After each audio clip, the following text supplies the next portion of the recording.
When I first started studying about the exchange rate and how the exchange market worked, there were a few questions in my mind which I couldn't really answer. The first question that I had in my mind is why is the US dollar used as a standard? Whenever we talk about trading, whenever we discuss exchange rate, most countries are usually compared to the US dollar and usually traded in US dollars across the world. Why is that? Because if you think about it, the US dollar is just like any other currency without having any intrinsic value, used as a medium of exchange with its own demand, with its own supply. So what makes the US dollar so special? And why does everyone use it? Why can't we just use any other currency? And the second question I had is why do we have different types of exchange rate? So it is important that you guys have at least a brief answer to these questions. As we go through this series, we'll keep on using US dollar as a standard, and we will discuss why do some countries like their currency to be pegged, and the importance and the pros and cons of keeping a fixed exchange rate and keeping a free exchange rate, and what is the benefits and the drawbacks of each one of them. So let's take a look back into history. Most countries around the world, or empires at that time, used something called as the gold standard when it comes to their exchange rate. What gold standard essentially means is that let's say the central bank prints $100, and if the central bank prints $100, it won't just pump it into the economy, which we see in the world right now. It would back that value for $100 by storing the same amount of gold in their vaults or in wherever secure facilities they have to back that $100 with the same amount of gold. So if I'm printing $100, I can't just print $100 and pump it into the economy. I need to buy same quantity of gold, or use the same quantity of gold I can buy with that $100.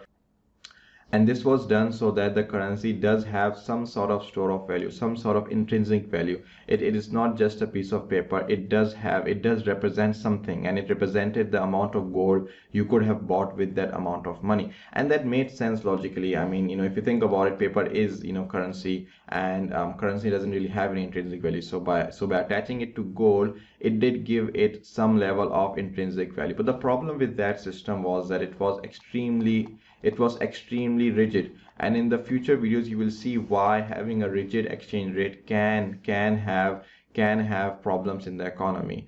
But during World War II, most countries, especially European countries, were devastated, and they could no longer use the gold standard or no longer buy enough quantity of gold to back the currency that they were printing into the economy. So in 1944, they all met in New Hampshire, in US, and there was a conference called Bretton Woods Conference, and there were a lot of things discussed in that conference. But the most important discussion, or the most important point that we have to keep in mind, is that during this conference it was decided that all currencies, ignore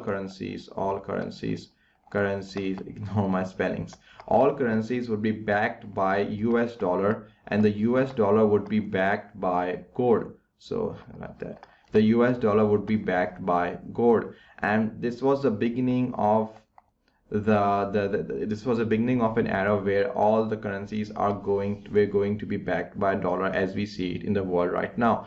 In the world right now, it's changing a little bit. China is using yuan to back a lot of to trade with a lot of other countries, but dollar is still the number one currency that we use to trade and exchange goods and services around the world.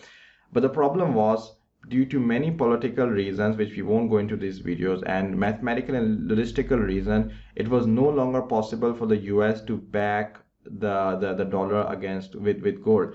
It was no longer possible for them to keep on printing more money and back that amount of money with dollar, and it made sense mathematically. And there were also other political reasons which we won't get into this video. So in 1971, then the Nixon government in US decided to finally let go of the gold standard, and since then we have entered a new era. Where we no longer use any sort of backing for the currency. And this might sound very weird, because it is weird. A lot of economists argue that without backing the currency, we can have serious consequences, and because this is a very recent event, we are still yet to see any real consequences. That's why it has been working, plus minus, it has been working fine.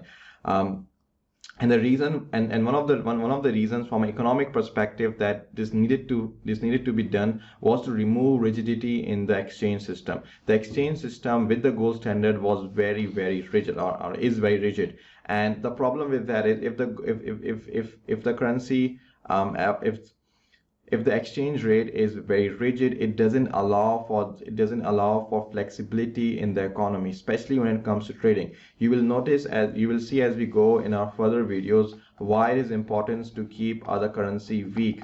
If you want to increase export, it's very important to make sure the currency stays weak, and the governments get involved in the economy to make sure that the currency stays weak so they can have more export. You'll also study the importance of keeping a strong currency, and by pegging the currency, because it allows for more imports, and we will talk about situation where doing that can be important. But the thing that I want you guys to take away from this video is to understand that the reason we use US dollar as a standard now is not because the US is a superpower, because it has a history to it. And a lot of students don't really understand that when they're studying exchange rate, and understand that the system that we use now is not an old system. It's a relatively new system. So there are many assumptions that we make when we are studying exchange rate, and that's something that you have to keep in mind as we go forward.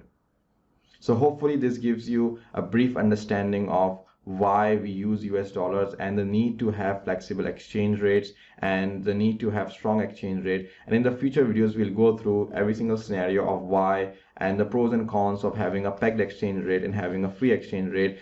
From this diagram, from this table, you can see that most countries used a managed floor, which is essentially a mix of both fixed and free exchange rate. And we will go through the reasons why that is the most applicable and the practical one in the modern world.